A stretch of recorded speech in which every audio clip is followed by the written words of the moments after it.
Hello all welcome to IAC. ఈ వీడియోలో important current affairs discuss చేద్దాం. అయితే నిన్న మనకి కరెంట్ అఫైర్స్ అప్లోడ్ చేయలేదు కదా! సో, దాంట్లో కూడా కొన్ని ఇంపార్టెంట్ పాయింట్స్‌ని నేను ఇక్కడ యాడ్ చేశాను.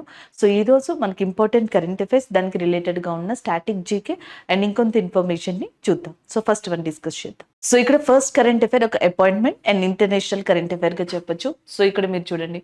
సుబియానాటో. సో, నేను తెలుగులో కొంచెం మిస్టేక్ రాశాను. ప్రబోవో సుబియోనాటో. సో, ఈయన ఇండోనేషియాకి న్యూ ప్రెసిడెంట్‌గా ఎంపిక కావడం జరిగింది. దానికి సంబంధించిన కరెంట్ అఫైర్ ఇది. So, Prabowo Subianto is the new president of Indonesia. Indonesia యొక్క క్యాపిటల్ మనకి జకార్తా అండ్ ఒక న్యూ క్యాపిటల్‌ని కూడా వాళ్ళు మనకి ఆల్రెడీ చెప్పుండే దాని పేరు నుసంతారా అని చెప్పేసి వస్తదనమాట. దీని అర్థం ఆర్చిపెలాగో. సో, గ్రూప్ ఆఫ్ ఐలాండ్స్ అన్నీ కూడా వరుసగా మనకి అరేంజ్ అయ్యి ఉంటే ఏర్పడి ఉంటే దాన్ని ఆర్చిపెలాగో అంటారు. సో, దానికి సంబంధించి మీనింగ్ వచ్చేలాగా నుసంతారా అనేది వాళ్ళు న్యూ క్యాపిటల్గా అనౌన్స్ చేశారు. సో, అంతకు ముందర జకార్తా అనేది ఉండేది. మనకి association of south east Asian nations అని చెప్పేసి ఉంది. అసోసియేషన్ ఆఫ్ సౌత్ ఈస్ట్ నేషన్స్కి సంబంధించి 11 కంట్రీస్ అంటే అందులో లావోస్ అని, Thailand, Vietnam, Myanmar, Singapore, Malaysia, Brunei, Philippines, Indonesia and Cambodia and వీటితో పాటుగా మనకి ఇంకొక కంట్రీ. సో, టోటల్గా మనకి 11 కంట్రీస్ ఈ ఏమంటారు ఏషియన్ సమిట్లో మెంబర్స్గా ఉంటారు. దాని యొక్క హెడ్ క్వార్టర్స్ కూడా మనకి జకార్తాలోనే లొకేట్ అయి ఉంది. అలాంటి ఇండోనేషియాకి రీసెంట్గా ప్రభావో సుబినాటో అనే పర్సన్ మనకి ప్రెసిడెంట్గా రావడం జరిగింది. అది ఒకసారి చూసుకోండి. సుబైనాటో అనే పర్సన్ ఎవరైతే ఉన్నారో సో రీసెంట్గా ప్రెసిడెంట్ అయ్యారు. అలాగే ఇండోనేషియాకి సంబంధించి అంతకు ముందర కూడా మనం ఒక కరెంట్ అఫైర్ని డిస్కస్ చేయడం జరిగింది. ఏంటది? రువాంగో అనే వాల్కినో ఏదైతే ఉందో సో రువాంగో అనే అగ్నిపర్వతం ఇండోనేషియాకి సంబంధించి రీసెంట్గా ఎరెప్ట్ అయింది అని, విస్ఫోటనం చెందిందని, ఈ సంవత్సరంలో విస్ఫోటనం చెందిన అగ్నిపర్వతం ఇదే అని కూడా మనం డిస్కస్ చేసాం. అలాగే రీసెంట్గా బ్లూ ఫైర్ అని చెప్పేసి ఒక వాల్కినో న్యూస్లో ఉంది. ఈ బ్లూ ఫైర్ అనే వాల్కినో కూడా ఇండోనేషియాకి సంబంధించిందే. సో రీసెంట్గా ఇక్కడ ఒక టూరిస్ట్ ఎవరైతే ఉన్నారో యాక్సిడెంటల్గా చనిపోవడం జరిగింది. సో దాంతో బ్లూ ఫైర్ ఏదైతే వాల్కినోగా పిలువబడే ప్రాంతం ఉందో ఇండోనేషియాకి సంబంధించి అది న్యూస్లోకి రావడం జరిగింది. అలాగే దీనికి రిలేటెడ్గా ఇంకొన్ని ఇంపార్టెంట్ పాయింట్స్ ఇక్కడ చూద్దాం. జర్మనీ ఉంది చూసారా, జర్మనీకి మనకి ఛాన్సలర్గా ఉన్నది ఒలెఫ్ స్కోల్స్ అనే పర్సన్ అనమాట. సో అది ఒకటి వైస్ ఛాన్సలర్గా ఉన్నది ఒలెఫ్ స్కోల్స్. అలాగే ఐర్లాండ్కి న్యూ ప్రైమ్ మినిస్టర్ వచ్చారు లియో ప్లేస్లో Simon Harris. So Simon Harris ఇప్పుడు మనకి ఐర్లాండ్కి సంబంధించిన న్యూ ప్రైమ్ మినిస్టర్గా కూడా చెప్పొచ్చు అనమాట. న్యూ ప్రైమ్ మినిస్టర్ ప్రెసిడెంట్ ఒకసారి చూడండి. సో ఆ కంట్రీకి సంబంధించి. అలాగే యూకే యునైటెడ్ కింగ్డమ్కి సంబంధించిన ప్రైమ్ మినిస్టర్గా రిషి సినాక్ ఉన్నారు. అయితే UK prime minister Rishi Sunak రీసెంట్గా ఈ రువాండా కంట్రీకి సంబంధించి లేదా రవాండా కంట్రీకి సంబంధించి శరణార్థులు ఎవరైతే ఉన్నారో సో మనకి ఎస్ఎల్ఎం పొందిన వాళ్ళు ఎవరైతే ఉన్నారో వాళ్ళని బ్యాక్కి పంపించే ఒక బిల్లుని యాక్సెప్టెన్సీతో తీసుకురావడం జరిగిందనమాట. సో ఈ రవాండాకి సంబంధించిన వాళ్ళు ఆఫ్రికన్ కాంటినెంట్లో ఒకప్పుడు చాలా అన్యాయానికి గురయ్యారని కొంతమంది చెప్తారు. అటాక్స్ని ఎదుర్కొన్నారు. సో దాంతో లక్షల సంఖ్యలో ఇక్కడ నుంచి యూరోపియన్ కంట్రీలకి వీళ్ళు మనకి షిఫ్ట్ అవ్వడం జరిగింది. అందులో కొంతమంది బ్రిటన్కి కూడా రావడం జరిగింది అనమాట. 2022లో యూకే ప్రైమ్ మినిస్టర్ ఎవరైతే మనకి ఉన్నారో ఆ టైంలో ఆయన రవాండా గవర్నమెంట్ తోటి ఒక అగ్రిమెంట్ చేసుకున్నారు ఈ ఎస్ఎల్ఎంకి సంబంధించిన పర్సన్స్ తోటి, శరణార్థులకు సంబంధించిన విషయంలో. అయితే 2024లో ఇప్పుడు రిషి సినాక్ ఒక బిల్ని తీసుకొచ్చి ఎవరైతే శరణార్థులుగా వచ్చి ఉన్నారో మనకి ఏదైతే బ్రిటన్లో వాళ్ళని తిరిగి వెనక్కి పంపించేస్తాము అన్నట్టుగా చెప్పడం జరిగింది. సో దీంతో ఇది మనకి న్యూస్ సర్క్యులేట్ అవుతా ఉంది. అది నిన్న జరిగిన కరెంట్ అఫైర్, మనం నేను చెప్పుకోలేదు కాబట్టి ఇక్కడ మీకు ఒకసారి దాన్ని మెన్షన్ చేశాను. రవాండా యొక్క క్యాపిటల్ వచ్చేటప్పటికి కిగాలి అనే దాన్ని చెప్తాం. Kigali is a capital of రవాండాగా చెప్పొచ్చు అనమాట. సో ఈ రవాండా అనే కంట్రీ ఉంది చూసారా, దీనిని మనకి ల్యాండ్ ఆఫ్ 1000 హిల్స్ అని కూడా పిలుస్తారు. This is called as a land of 1000 hills అని పిలుస్తారు. ఇది ఆఫ్రికాలో ఈస్ట్ కార్నర్ లో లొకేట్ అయి ఉంటుంది and as well as a landlocked country కూడా. This is a landlocked కంట్రీగా కూడా చెప్పొచ్చు అనమాట. అది దానికి సంబంధించింది. అండ్ ద నెక్స్ట్ వన్ చూద్దాం. అలాగే అక్కడ నెదర్లాండ్స్ అని చెప్పేసి ఉంది చూసారా. సో నెదర్లాండ్స్ కి సంబంధించిన కరెంట్ అఫైర్ ఏంటి? హిమాచల్ ప్రదేశ్లోని ధర్మశాల దగ్గర ఉన్న క్రికెట్ స్టేడియం ఉంది కదా, అక్కడ first time India hybrid pitch అనే దాన్ని తీసుకొస్తుంది. అది ఏ కంట్రీ యొక్క కంపెనీ సహాయంతో తీసుకొస్తుందంటే నెదర్లాండ్స్ కంపెనీ యొక్క సహాయంతో దాన్ని తీసుకురాబోతుంది. And the next one France యొక్క ప్రెసిడెంట్ గా ఇమాన్యుయల్ మాక్రాన్, ఫ్రాన్స్ యొక్క ప్రైమ్ మినిస్టర్ గా మనకి ఎవరు ఉన్నారు? Gabriel Attal. ఫ్రాన్స్ యొక్క క్యాపిటల్ వచ్చేటప్పటికి ప్యారిస్ అండ్ ఇదే ప్యారిస్ లో యునెస్కో యొక్క హెడ్ క్వార్టర్స్ కూడా లొకేట్ అయ్యి ఉంది. అయితే ఫినాన్షియల్ యాక్షన్ టాస్క్ ఫోర్స్ అని ఇంకొకటి ఉందన్నమాట. G7 కంట్రీస్ ఎస్టాబ్లిష్ చేసే, వీటి యొక్క హెడ్ క్వార్టర్స్ కూడా ప్యారిస్ లోనే లొకేట్ అయ్యి ఉంది. అది ఇంకొక పాయింట్ గా మనం ఇక్కడ చూడొచ్చు ఫ్రాన్స్ కి సంబంధించి. And the next one Spain, Portugal, Austria లాంటి కంట్రీలు ఉన్నాయి. నెక్స్ట్ ఇటలీ ఉంది. ఇటలీకి సంబంధించిన ప్రైమ్ మినిస్టర్గా జార్జియా మిలానీ అనే పర్సన్ ఉండడం జరిగింది. And the next one we have a Brazil. G20 యొక్క సమావేశాలు ఈ సంవత్సరం హోస్ట్ చేయబోయేది బ్రెజిల్. సో మనకి G20లో న్యూ మెంబర్గా యాడ్ అయింది ఆఫ్రికన్ యూనియన్గా చెప్పొచ్చు అనమాట. And the next one we have a Egypt. Egypt యొక్క క్యాపిటల్ కైరో అండ్ ప్రెసిడెంట్గా మనకి థర్డ్ టైం రీఎలెక్ట్ అయిన పర్సన్ అబ్దుల్ ఫత్ అల్ సిసిగా చెప్పడం జరుగుతుంది. And the next one we have a Turkey. So టర్కీకి సిరియాకి మధ్యలో అర్త్క్వేక్ వచ్చినప్పుడు ఇండియా ఆపరేషన్ దోస్త్ అనే దాన్ని కండక్ట్ చేసింది కదా. సో అలాగే నెక్స్ట్ వచ్చేటప్పటికి టర్కీ యొక్క ప్రైమ్ మినిస్టర్ గా రెసిప్ టైప్ ఎర్డోగన్ అనే పర్సన్ ఉన్నారు. సో ఈయన ప్రెసిడెంట్ లేదా ప్రైమ్ మినిస్టర్ అనేది ఒకసారి క్రాస్ చెక్ చేసుకోండి ఎర్డోగన్ కి సంబంధించి. And the next one we have a Iran. So Iran కి సంబంధించిన ప్రెసిడెంట్ గా ఇబ్రహీం రైసీ ఉన్నారు. ఇరాన్ క్యాపిటల్ వచ్చేటప్పటికి టెహరాన్. సో ఇదే ఇరాన్ మనకి ఏదైతే ఇజ్రాయెల్ ఉందో, సో ఇజ్రాయెల్ మీదకి మనకి ఆపరేషన్ ట్రూ ప్రామిస్ అనే దాన్ని లాంచ్ చేయడం జరిగింది అనమాట. దీనికి కారణం సిరియా క్యాపిటల్ డమస్కస్. సో అక్కడ ఇరాన్ ఎంబసీ మీద ఇజ్రాయెల్ అటాక్ చేసిందని చెప్పడం జరుగుతుంది. And the next one we have a Romania. So Romania country, Bulgaria country. So ఈ రెండు కూడా మనకి షెంజన్ అగ్రిమెంట్ లేదా షెంజన్ ఏరియాస్లో 38 అండ్ 39 మెంబర్స్గా జాయిన్ అవ్వడం జరిగింది అనమాట. సో అవి రీసెంట్గా న్యూస్లో ఉన్నాయి. ప్రపంచంలోనే వరల్డ్స్ లార్జెస్ట్ లేజర్ని రొమానియా కంట్రీ తీసుకురాబోతుంది. So that is also in న్యూస్గా చెప్పొచ్చు. అండ్ వీ హ్యావ్ అ రష్యాకి సంబంధించిన అధినేతగా మనకి వ్లాదిమిర్ పుతిన్ ఉన్నారు. రీసెంట్ గా రష్యా మళ్ళీ ఉక్రెయిన్ పైన అటాక్ చేయడం జరిగింది 24 hours బ్యాక్. అది ఒక news. And the next one ఈ సంవత్సరం 2024లో బ్రిక్స్ యొక్క సమావేశాన్ని మనకి అందించబోతుంది ఎవరు అంటే రష్యా హోస్ట్ చేయబోతుంది, రష్యా అని చెప్పొచ్చు. And the next one Sweden and Finland. 31st member of NATO కింద మనకి ఫిన్లాండ్ అండ్ 32nd మెంబర్ కింద స్వీడన్ అనేవి ఉండడం జరిగింది. నాటో యొక్క హెడ్ క్వార్టర్స్ బ్రజిల్స్ బెల్జియంలో ఉంది. ఇదే నాటో యొక్క సమావేశం 2024 సమిట్ అనేది వాషింగ్టన్ డీసీలో జరగబోతుంది. And coming to that Korea. So south కొరియాకి నార్త్ కొరియాకి మధ్యలో 38 degrees ప్యారలల్ ఉంది అని చెప్పేసి మీరు గుర్తుపెట్టుకోవచ్చు. అండ్ వీ హ్యావ్ అ తైవాన్లో రీసెంట్గా 200 times అర్త్క్వేక్ అనేది రావడం జరిగింది. దాని గురించి మనం డీటెయిల్గా డిస్కస్ చేసాం కూడా. అంతేకాకుండా Taiwan is a first Asian country and which legally accepted and gender marriage in their country. Asia మొత్తంలోని కూడా సో సేమ్ జెండర్ ఉన్న వాళ్ళు మ్యారేజ్ చేసుకోవచ్చని ఫస్ట్ కంట్రీ ఏది చట్టాన్ని తీసుకొచ్చిందంటే తైవాన్. అండ్ ద నెక్స్ట్ మనకి నేపాల్ తీసుకురావడం జరిగింది. And the next one south east ఏషియన్లో అదే కైండ్ ఆఫ్ చట్టాన్ని తీసుకొచ్చిన కంట్రీ ఏది అంటే థాయిలాండ్గా చెప్పడం జరుగుతుంది.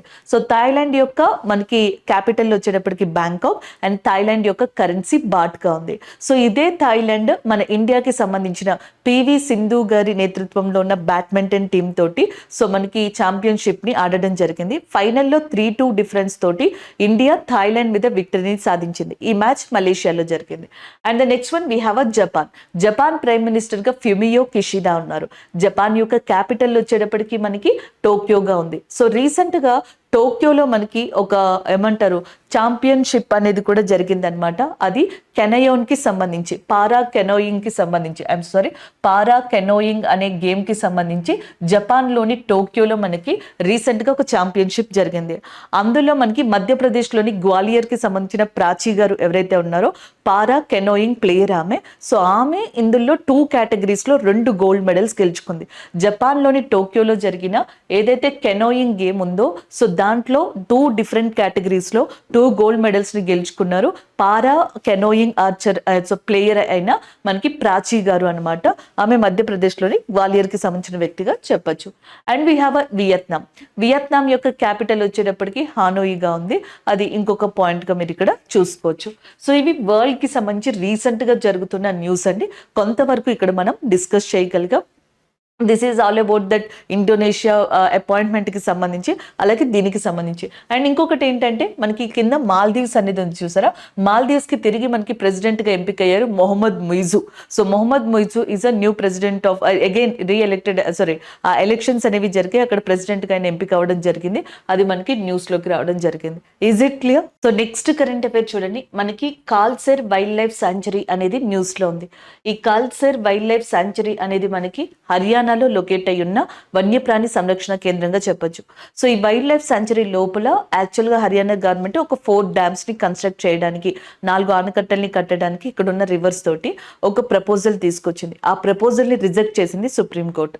సో ఎందుకంటే డ్యామ్స్ కి ఏదైనా కనుక టెక్నికల్ ఇష్యూ వచ్చి ప్రాబ్లం జరిగితే లోపల ఉన్న వన్యప్రాణులన్నీ ఎఫెక్ట్ అవుతాయన్న ఉద్దేశంతో, because of due to and the worst scenario which is expected with the supreme court in future if dams in case fail because of technical issue. So that's why Supreme Court is rejected the proposal of Haryana government and which they are proposed a 4 dams construction in that Haryana area ga cheppachu leda Kalser Wildlife Sanctuary ga cheppachu annamata. Adi ikkada news. So ee mottam issue valla idi news lo undi. Next one, దీని geographical location చూడండి. హర్యానా లోని Shivalik foot hills అంటాం. శివాలిక్స్కి ఇంకా last మనకి ఏదైతే ఉంటుందో ఆ area దగ్గర ఈ ఏదైతే కల్సర్ వైల్డ్ లైఫ్ సాంచురీ లొకేట్ అయి ఉందో అక్కడ దానికి ఈస్ట్లో ఈ వైల్డ్ లైఫ్ సాంచురీ ఇలా ఉందనుకోండి. సో దీనికి ఈస్ట్లో వచ్చేటప్పటికి యమునా రివర్ అనేది లొకేట్ అయి ఉంటుంది. అది అక్కడ ఇచ్చారు. ఇక్కడున్న వ్యాలీస్ ఉంటాయి చూసారా, హర్యానా దగ్గర శివాలిక్ కొండలు ఏవైతే ఉంటాయో అది చివరిన మనకి అడుగున ఉన్నవి, అక్కడ ఏర్పడే లోయలు ఏవైతే ఉంటాయో వాటిని కోల్స్ అని చెప్పేసి పిలవడం జరుగుతుంది. అలాగే హర్యానాలోని ఈ ప్రాంతంలో కల్సర్ ఫోర్ట్ అని కూడా ఉందన్నమాట. ఈ కోటని కట్టించింది ఎవరంటే మొఘల్ చక్రవర్తి అయిన Aurangzeb. And coming to that other national park, Sultanpur national park అనేది కూడా హర్యానాలో ఫేమస్ గా చెప్పొచ్చు. హర్యానాలో ఎవ్రీ ఇయర్ కూడా సూరజ్ కుంద్ ఫెస్టివల్ అనేది చాలా ఫేమస్ గా జరుగుతుందండి. సూరజ్ కుంద్ ఫెస్టివల్ అనేది సెలబ్రేట్ చేస్తారు. ఈ సంవత్సరం కూడా సెలబ్రేట్ చేశారు with the theme of Gujarat state. Gujarat culture ని థీమ్ గా తీసుకుని చేశారనమాట ఈ ఫెస్టివల్ ని హర్యానాలో. సో నెక్స్ట్ వచ్చేటప్పటికి హర్యానా యొక్క చీఫ్ మినిస్టర్ గా మనోహర్ లాల్ ఖట్టార్ గారు ఉన్నారు. హర్యానా యొక్క గవర్నర్ గా బండారు దత్తాత్రేయ గారు ఉన్నారు. అండ్ హర్యానాలో చాలా హిస్టారికల్ ప్లేస్ గా పానిపట్ అనే ప్లేస్ ని కూడా చెప్పడం జరుగుతుంది. పానిపట్, ఇక్కడ తానేశ్వర్ అనే టెంపుల్ కూడా చాలా ఫేమస్. అలాగే హర్యానాలో మనకి గురుగ్రామ్ అనే ప్రదేశం ఉందన్నమాట. సో ఇక్కడ వచ్చేటప్పటికి ఇంటర్నేషనల్ సోలార్ అలయన్స్, అంతర్జాతీయ సౌర కూటమి యొక్క హెడ్ క్వార్టర్స్ అనేది లొకేట్ అయి ఉంది. International solar alliance head quarters ఎక్కడుంది? గురుగ్రామ్. సో అది హర్యానాలో ఉంది. అదే హర్యానాలో పానిపట్ అనే ఒక హిస్టారికల్ ప్లేస్ ఉంది. కురుక్షేత్ర అనే హిస్టారికల్ ప్లేస్ ఉంది. చారిత్రాత్మక పరంగా ఆ ప్రదేశాలు చాలా ఇంపార్టెంట్. అండ్ చీఫ్ మినిస్టర్ గా మనోహర్ లాల్ ఖట్టార్ గారు ఉండడం జరిగింది. అలాగే నెక్స్ట్, ట్రీస్ ని గనక పెంచితే అండ్ దానికి సంబంధించి ఒక మనకి మనీని ఇచ్చేటట్టుగా ఒక కొన్ని కైండ్ ఆఫ్ స్కీమ్స్ ని మనకి ఆక్సీ1 అని, ఆక్సిజన్ ఫారెస్ట్ అని, ఇలా డిఫరెంట్ టైప్స్ ఆఫ్ స్కీమ్స్ ని ఎవరు తీసుకొచ్చారంటే Haryana government. And Sultanpur national park, Kalesar wildlife sanctuary అనేవి అక్కడ చాలా ఫేమస్ గా చెప్పడం జరుగుతుంది. అండ్ నెక్స్ట్ వన్, ఒకసారి దీనికి రిలేటెడ్ గా ఉన్న ఇన్ఫర్మేషన్ చూద్దాం. సో ఒక స్టూడెంట్ ఫారెస్ట్ కవర్ కి ఫారెస్ట్ ఏరియాకి మధ్యలో డిఫరెన్స్ ఏంటి అని చెప్పేసి అడిగారు. సో జనరల్గా ఏంటంటే గవర్నమెంట్ ఆఫ్ ఇండియా యొక్క ల్యాండ్ రికార్డ్స్లో ఏదైతే లీగల్ స్టేటస్ కలిగిన మనకి ప్రాంతం ఉంటుందో చెట్లతోటి, యానిమల్స్ తోటి, and which area consist of different kind of animal species and plants and which is comes under the legal land authority of government and that is called as a forest. అది కాకుండా మనకి మిగతా ప్రాంతాల్లో కూడా 10% లేదన్నా దానికన్నా ఎక్కువ దట్టమైన కెనోపీ లేదా దట్టమైన దానితోటి మనకి చెట్లతో ల్యాండ్ గనక ఉన్నట్టయితే సో దానిని మనకి ఫారెస్ట్ కవర్ అని చెప్పేసి, సో ఇది ఫారెస్ట్ ఏరియా, అది ఫారెస్ట్ కవర్ ఏరియాగా చెప్పడం జరుగుతుంది అనమాట. ఇది డిఫరెన్స్. అటవీ ప్రాంతం అని దేన్ని అంటామంటే గవర్నమెంట్ ఏదైతే లీగల్గా సో దానిపైన కొన్ని హక్కుల్ని, చట్టాలని, వీటన్నిటిని తీసుకొచ్చి రిస్ట్రిక్షన్స్ తోటి దాని అండర్లో రూల్ చేసుకుంటూ వస్తుందో, పరిపాలనలో ఉంచుతుందో దాన్ని ఫారెస్ట్ ఏరియాగా చెప్తాం. ఫారెస్ట్ కవర్ ఏరియా అంటే అర్థం ఏంటి అంటే అదర్ దెన్ దిస్ ల్యాండ్, ఈ ల్యాండ్ కాకుండా మిగతా ప్రాంతాల్లో కూడా మనకి చాలా చోట్ల లైక్ మనకి బయోడైవర్సిటీ ఏరియాస్ అని చెప్పేసి అంటాం, పార్క్స్ అని చెప్పేసి అంటాం, కొన్ని చోట్ల అట్లా మనకి దాన్ని ఎగ్జాంపుల్గా చెప్పాను, అలా అంటారని కదా. సో అలాగ ఎక్కడైతే మనకి చాలా ఎక్కువ డెన్సిటీ తోటి ట్రీస్ అనేవి కవర్ అయ్యి ఉంటాయో దాన్ని ఫారెస్ట్ కవర్గా తీసుకుంటాం. సో ఫారెస్ట్ ఇండియాలో ఎంత ఉంది అని చెప్పినప్పుడు జనరల్గా లీగల్ స్టేటస్ ఉన్నది చెప్తారు. టోటల్ ఫారెస్ట్ ఇన్ ఇండియా అన్నప్పుడు లీగల్ స్టేటస్ ఉన్నదాన్ని అలాగే ఫారెస్ట్ కవర్ని కలిపి చెప్పడం జరుగుతుంది. అది దానికి సంబంధించింది. వీటి తర్వాత నేషనల్ పార్క్స్ అని చెప్పేసి ఒక కాన్సెప్ట్ని తీసుకొచ్చారు. దాని తర్వాత వైల్డ్ లైఫ్ శాంచురీస్ అనే ఇంకొక కాన్సెప్ట్ని తీసుకొచ్చారు. ఈ వైల్డ్ లైఫ్ శాంచురీస్ ఇండియాలో 122,564.86 కిలోమీటర్లు ఉన్నాయి. క్లియరా? And the next one, so మనకి మొత్తం ఇండియా ల్యాండ్లో ఇది 3.73% ఉన్నాయి ఆక్యుపై చేసుకుని చేసుకొని 567 వైల్డ్ లైఫ్ శాంచురీస్ దాకా ఇండియాలో ఉన్నాయి. అందులో అతిపెద్ద వైల్డ్ లైఫ్ శాంచురీగా మనకి ఏమంటారు, గుజరాత్ కి సంబంధించిన కచ్ వైల్డ్ లైఫ్ శాంచురీ అనేదాన్ని చెప్తాం. కచ్ వేరు, వైల్డ్ యాస్ వేరు. కచ్ వైల్డ్ లైఫ్ శాంచురీ ఏదైతే ఉందో దాన్ని biggest wildlife sanctuary in ఇండియాగా చెప్తారు. స్మాలెస్ట్ వైల్డ్ లైఫ్ శాంచురీ మహారాష్ట్రలో ఉన్న బోర్ అనే ఏరియా అని చెప్తారు. ఇవి కాకుండా అత్యధికమైన వైల్డ్ లైఫ్ శాంచురీస్ మనకి అండమాన్ అండ్ నికోబార్ ఏరియాలో కూడా కనిపిస్తాయి.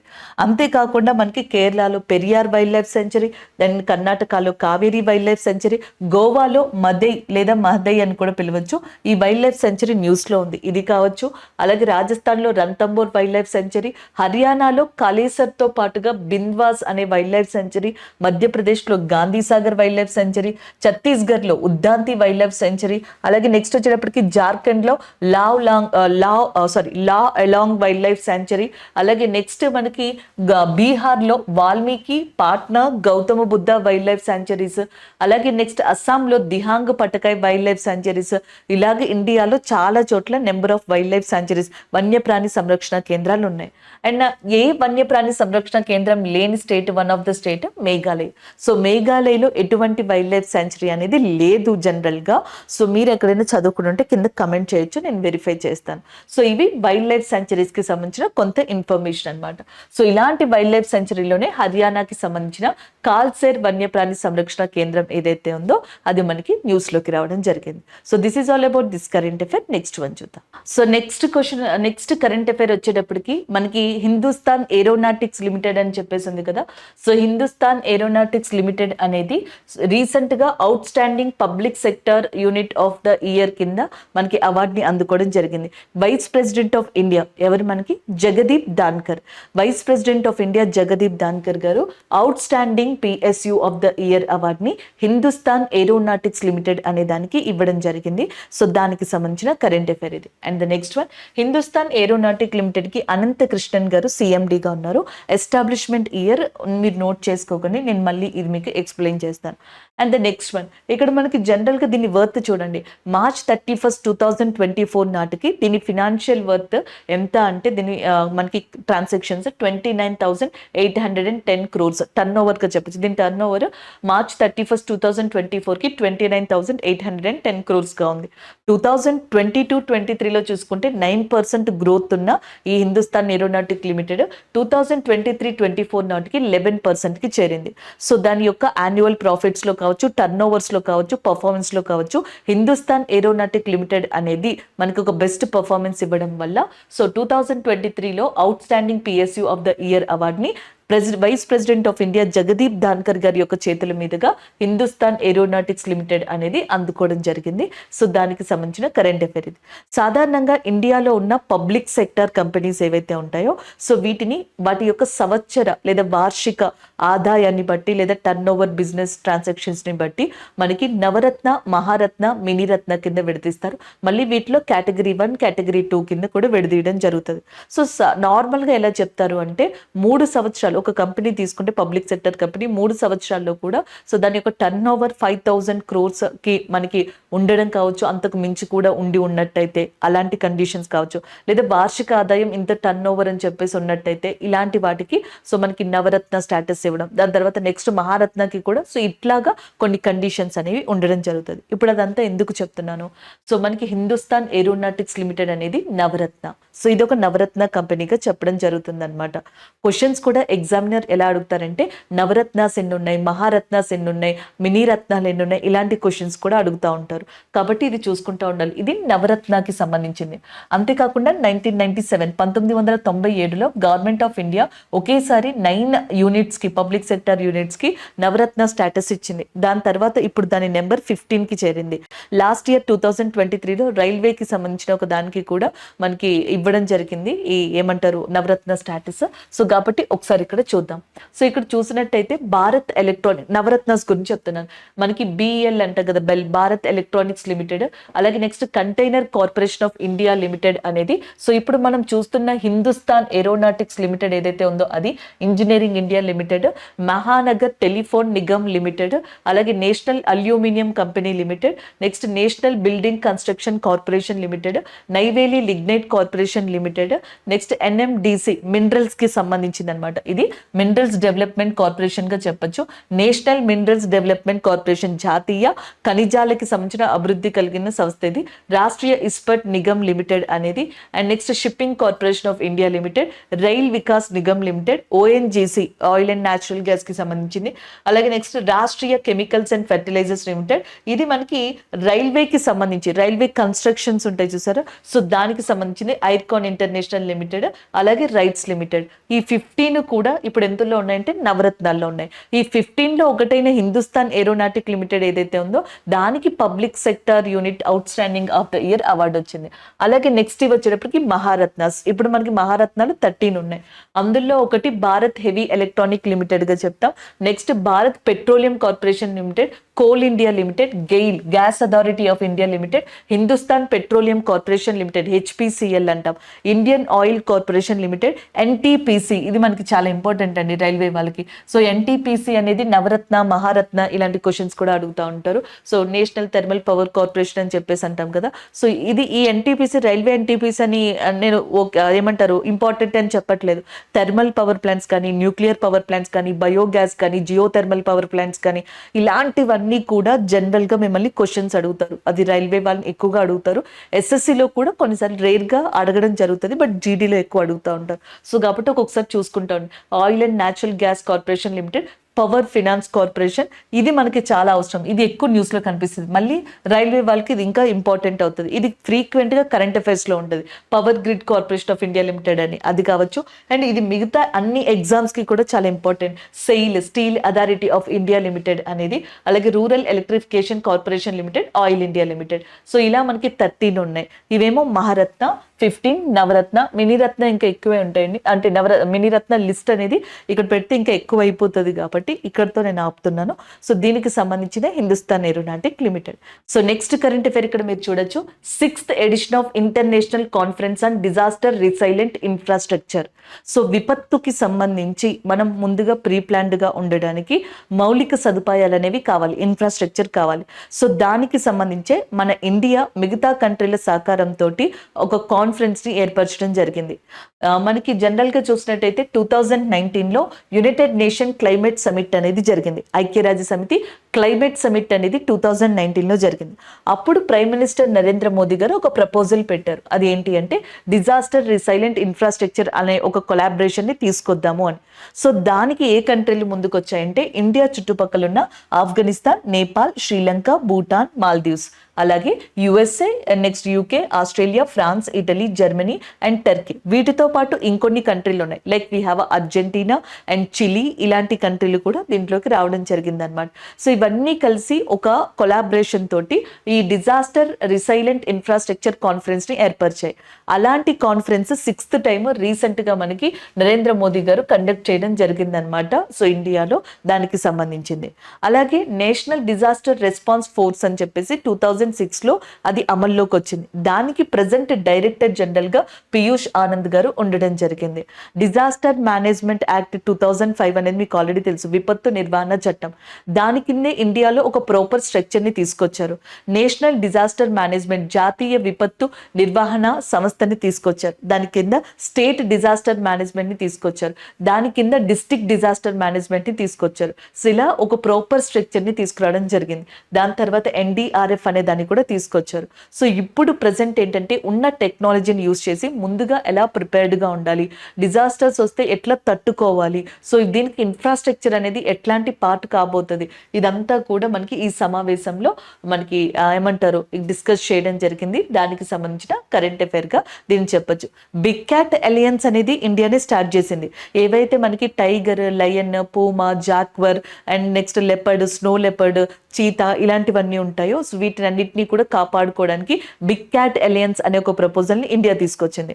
దీని పక్కన పెడితే ఇంటర్నేషనల్ సోలార్ అలయన్స్ అని చెప్పేసి ఉంటుంది. దాన్ని ఇండియానే ముందుకు తీసుకొచ్చింది. మొదట్లో 2015లో అది స్టార్ట్ చేసినప్పుడు ఫ్రాన్స్ దానికి సహకరించింది. ఈవెన్ ఇంటర్నేషనల్ సోలార్ అలయన్స్ యొక్క హెడ్ క్వార్టర్స్ కూడా ఇండియాలోనే ఉంది, హర్యానాలోని గురుగ్రామ్లో. ఆల్రెడీ ప్రీవియస్ కరెంట్ అఫైర్ లో మనం చెప్పుకున్నాం. And the next one biofuel alliance కూడా ఇండియా ఇనిషియేటివ్ గానే చెప్పొచ్చు అనమాట. సో ఇలాంటి ఇనిషియేటివ్స్ అన్ని కూడా ఇండియా తీసుకురావడం జరిగింది. దాంట్లో ఒక ఇనిషియేటివే డిజాస్టర్ రిసైలెంట్ ఇన్ఫ్రాస్ట్రక్చర్ గా చెప్పొచ్చు. సో దాన్ని నరేంద్ర మోదీ గారు 6th ఎడిషన్ ని ఇప్పుడు ప్రారంభించడం జరిగింది. అలాగే యుఎస్ఏకి ఇండియాకి మధ్యలో ఉన్న యుద్ధ అభ్యాస వజ్ర ప్రహార్ అనే ఎక్సర్సైజెస్ ని చాలా ఇంపార్టెంట్ గా చెప్పడం జరుగుతుంది. వరుణ, శక్తి, గరుడ ఇలాంటి ఎక్సర్సైజెస్ అన్ని ఇండియాకి ఫ్రాన్స్ కి మధ్యలో ఉన్నట్టుగా మనం గుర్తుపెట్టుకోవాలి. అలాగే యుఎస్ఏకి ఆస్ట్రేలియాకి జపాన్ కి ఇండియాకి మధ్యలో క్వాడ్ లేదా మల్బార్ అనే యుద్ధ విన్యాసం ఉంది. నేపాల్ కి ఇండియాకి మధ్యలో సూర్యకిరణ్ అనే ఒక యుద్ధ విన్యాసం ఉంది. ఇండియాకి శ్రీలంకకి మధ్యలో స్లినెక్స్ అనే ఒక యుద్ధ విన్యాసం ఉంది. అలాగే మాల్దీవ్స్ కి ఇండియాకి మధ్యలో ఎకువీరన్ అనే యుద్ధ విన్యాసం ఉన్నట్టుగా మనం రివైజ్ చేయొచ్చు. So this is all about this current affair. Next one చూద్దాం. సో నెక్స్ట్ కరెంట్ అఫైర్ మీరు ఇక్కడ చూడొచ్చు. నిన్న అంటే April 24th Panchayat Raj day, April 25th వచ్చేటప్పటికి మనకి that is malaria day, world malaria day, ప్రపంచ మలేరియా దినోత్సవం అనేది April 25th మనం సెలబ్రేట్ చేసుకుంటున్నాం. మలేరియా దేని వల్ల వస్తుంది, ఎందుకు వస్తుంది, దాని ట్రీట్మెంట్ ఏంటి, ఎలా జాగ్రత్తగా ఉండాలి, సో ప్రికాషనరీస్, ట్రీట్మెంట్, అవేర్నెస్ కోసం అని చెప్పి we are celebrating world malaria day. And the next one, అసలు ఇది ఎవరు తీసుకొచ్చారు? మనకి 2001లో ఆఫ్రికాలో ఫస్ట్ టైం ఈ మలేరియా డిసీజ్ని కనుగొన్నారంట, వ్యాధిని. మలేరియా అనేది ఒక ప్రోటోజావా వల్ల వస్తుంది. దాని పేరు ప్లాస్మోడియంగా చెప్తున్నారు. ఈ ప్లాస్మోడియం 5 టైప్స్లో ఉంటుందంట. అందులో 2 టైప్స్ ఏవైతే మనకి ఫాల్సిపెరమ్ అండ్ యాజ్ వెల్ ఎస్ వైవెక్స్ ఫాల్సిపెరమ్ అనేవి ఉన్నాయో ఈ ప్లాస్మోడియంస్ వల్ల ఎక్కువగా మలేరియా డిసీజ్ వస్తుందని చెప్పేసి చెప్పడం జరిగింది. అంటే ఎక్కువగా ఎఫెక్ట్ అవుతుంది అంట. ఇవన్నీ మనకి చెప్పడానికి అండ్ యాక్చువల్గా 2001లో ఆఫ్రికాలో మలేరియన్ డే అనే దాన్ని సెలబ్రేట్ చేయడం స్టార్ట్ చేశారు. అయితే వరల్డ్ హెల్త్ ఆర్గనైజేషన్, ఈ ప్రపంచ ఆరోగ్య సంస్థ ఏం చేసింది, ఆఫ్రికా మలేరియన్ డే ఉంది చూసారా, 2001లో స్టార్ట్ చేశారు. దాన్ని మొత్తం ప్రపంచంలో మలేరియా దినోత్సవం కింద April 25th తీసుకొచ్చేలాగా 2008లో తీసుకొచ్చింది. అలాగే ఎవ్రీ ఇయర్ కూడా మనం మలేరియా డేని సెలబ్రేట్ చేసుకుంటున్నాం. And the next one theme వచ్చేటప్పటికి accelerating the fight against malaria. So మరింత సమానమైన ప్రపంచం కోసం మలేరియాపై పోరాటం వేగవంతం చేయడం అనేది దీని యొక్క థీమ్గా ఉంది. ఇండియా ఇప్పటికీ కూడా మలేరియా ఫ్రీ కంట్రీ కాదు. అఫ్ కోర్స్ మనకి ఏషియాకి సంబంధించిన వాటిలో చాలా మలేరియన్ ఎఫెక్టెడ్ కంట్రీస్ ఉన్నాయి. కాకపోతే ఇందులో చూసుకున్నట్టయితే 66% మనకి మలేరియా కేసెస్ ఇండియా అండ్ దాని చుట్టుపక్కల కంట్రీస్ నుంచి వస్తున్నట్టుగా ఈ కొత్తగా వచ్చిన రిపోర్ట్స్ కూడా చెప్పడం జరుగుతుంది. ఇదిలా ఉంటే 2023లో ఈ world health organization Azerbaijan, Tajikistan, Belize అనే కంట్రీస్ ఏవైతే ఉన్నాయో, బిలైజ్ అనే కంట్రీస్, ఈ కంట్రీస్ కి ఫ్రీ మలేరియా సర్టిఫికేషన్ ఇచ్చింది. అండ్ 2024లో క్యాబో వెడ్డే అనే కంట్రీకి కూడా ఫ్రీ మలేరియన్ సర్టిఫికేషన్ ని వరల్డ్ హెల్త్ ఆర్గనైజేషన్ ఇవ్వడం జరిగింది. సో ఇదే అజర్బైజాన్ లో మనకి COP29 సమిట్ అనేది ఈ సంవత్సరం జరగబోతుంది అనమాట.